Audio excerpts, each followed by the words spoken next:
Hello everyone, আসসালামু আলাইকুম। সবাইকে রমাদান মোবারক। তো বাচ্চাদের স্কুল বন্ধ দিলে কি আজব একটা, মানে অনেক যে খারাপ লাগে। ওরা শুধু বাসায় থাকলে শুধু মোবাইল আর মোবাইল। আমার বাচ্চার মতো সবার বাচ্চাও এরকম। তো এখন আরবি পড়ে এসে এখন মোবাইল নিয়ে বসে আছে, বলতেছি যাও এই বইটা নাও, পড়তে বসো। আমার বাচ্চাদেরকে জিজ্ঞাসা করতেছি কি খাবে ওরা, তো বলতেছে যে আম্মু আর কিচ্ছু করিও না, তুমি তেহেরি রান্না করো। তো আর কি আর করার, বাচ্চাদের কথা মতো কাজে লেগে গেলাম, তেহেরি রান্না করতে চলে গেলাম কিচেনে। আমাদের জন্য করলেও আমি আমার বাচ্চাদেরটা বেশি প্রাধান্য দিই, কেননা খাওয়ার টাইমে ওরা সমস্যা করে, এটা খাবে না ওটা খাবে। তো এত ভেজাল করার চাইতো না করার চাইতো মানে ওদের আইটেমটা করাই ভালো, আমি যেটা মনে করি। তো পাশে আমার ছেলে ছিল, মানে ওর সাথে কথা বলতে বলতে আমি ভিডিও করতেছি। তো আমি লবণ দেওয়াটা ভুলে গেছি। তো লাস্টে আমার মনে পড়ছে যে লবণ দিই নাই। আসলে কি এত অনেক কিছু আইটেমে মানে সব কিছু দিছি উপকরণ, কিন্তু সামান্য লবণ যদি না দিই, এই মানে যে কোনো তরকারি যে কোনো কিছু মানে সেটার স্বাদ এটা ধুলো মিশে যাবে।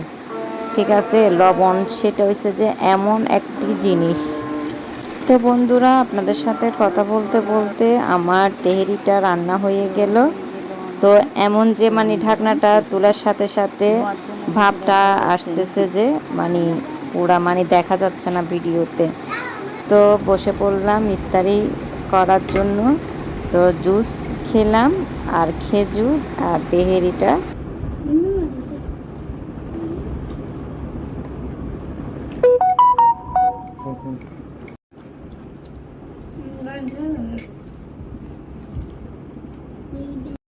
তো আমার মেয়ে মাগরিবের নামাজটা শেষ করে অনেক টায়ার্ড হয়ে গেল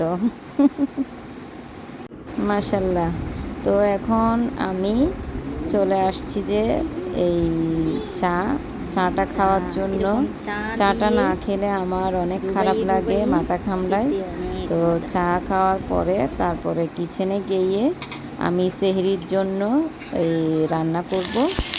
সেহরির জন্য রান্না করব যে চিংড়ি মাছ, এই একদম শুকনা শুকনা করে চিংড়ি মাছটা রান্না করব আজকে। শুধু চিংড়ি মাছ দিয়েই ভাত খাবো। এরকম করে রান্না করলে মানে আপনার এক প্লেট ভাত নিমেষে খাওয়া যায়, অনেক মজা হয়। এই মানে চিংড়ি ভুনাটা আমার অনেক ফেভারিট।